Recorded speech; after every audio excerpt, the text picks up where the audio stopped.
Jeff got a hold of me and said, you know, we've known each other a long time, and said, look, I got this new series we're trying to put together, and he gave me basically the rundown synopsis of it, and I loved it. And you know, I'm honored to be part of it, because just the fact that that's sort of the world that I've been in over the last dozen years, is really doing family-friendly or faith-based type of movies or TV shows. So I love the idea, because it really came across to me. You know, it's interesting.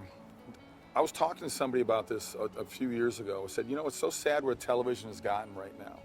The state of it, with the violence and the anger and the sex and the hatred, and it pushes and just promotes that. And I'm trying to do movies that have the opposite. And you looked at Touched by an Angel, you could never get that off the air today. You just couldn't. It would just, they would change it so much. And I looked at this and said, this is a real life Touched by an Angel. And that's what this show is all about.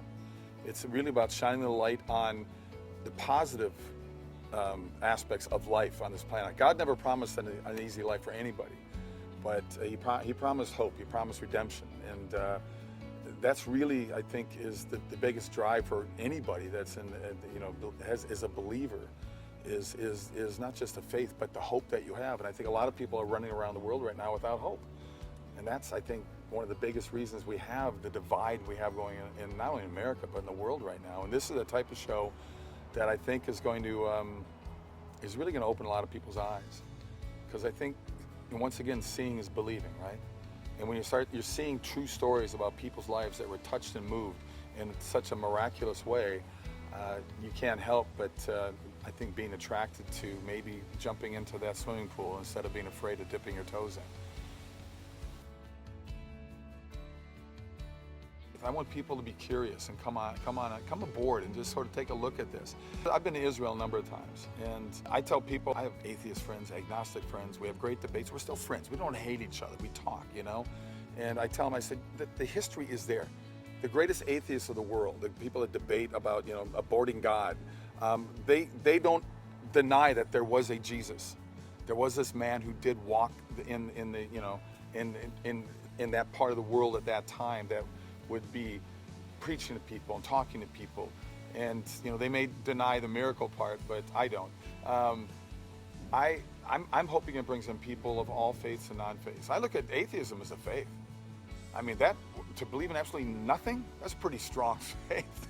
You know, I feel sorry for them, but I think this is a show with the proper word of mouth. That's what we need, is word of mouth, is to get people out there. The movies I've done, like A God's Not Dead or Let There Be Light, I've had people come up to me and say, you know what, I became a believer because of your movies. Or I saw your movies and it really made me think. And to me, that's a win. That's a win. It's just, I want to get out there, I want the choir to support what I'm doing, but I don't want to necessarily preach for the choir.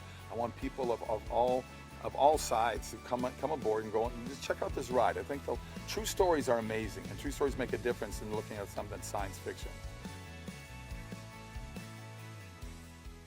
13 years old, my church, we took a bunch of buses to go see the Reverend Billy Graham speak. And it was a hot August night, and there 250 to 300,000 people outside. It was like you could just feel the energy. And he was amazing. He was amazing. And I did something that I never would have done. At the end of his speech, he said, if you'd like to come up, I have a bunch of people here that would love to pray with you, talk with you, whatever. I stood up and started walking out. One of my buddies from my church said, where are you going? I don't know, man, I got to go up here. I don't know what brought me up there, because I was an A and a B student. I was a good student, but I never jumped my hand up right away and raised my hand. So for me to go down there was the big thing. And I sat on the grass. I was 13. This guy was like 30 years old, so he's like really old, right? Because he's 30. And we're just talking. And it was a beautiful full moon out that night. And all of a sudden a hand went on my head, and I turned. It was the Reverend Billy Graham. And his head was perfect. The moon was like, oh, the beat's going out of it. It was right behind his head. I get goosebumps every time I tell a story.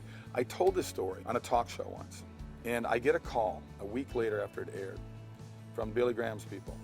We love your story. Chicken Soup for the Soul is doing the only hardcover book they've ever done. For 101 people have met Billy Graham, and Billy Graham has touched their lives. Would you write that chapter that you said on the show? And I said, it was on Larry King's show. And I said, yeah. So I wrote the chapter.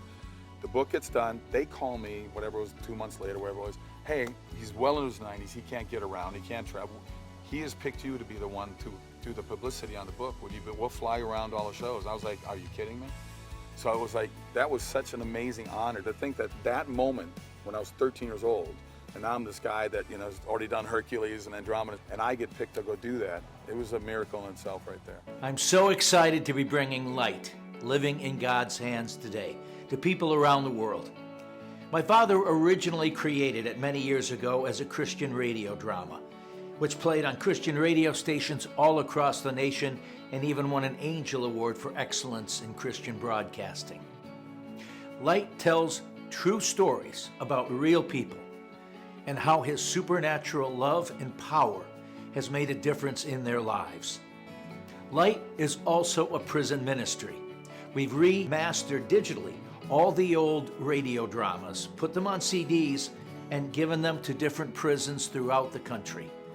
Inmates can now listen to these inspirational, uplifting, true stories about God's love, and it's making a difference.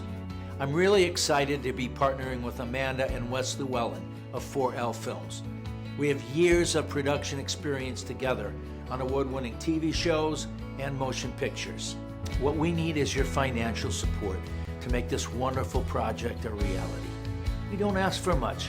Whatever you can afford would be deeply appreciated. Please join us on this amazing journey where we share God's light, His love, and His message to people in need all over the globe. Join us as we bring you light, living in God's hands today.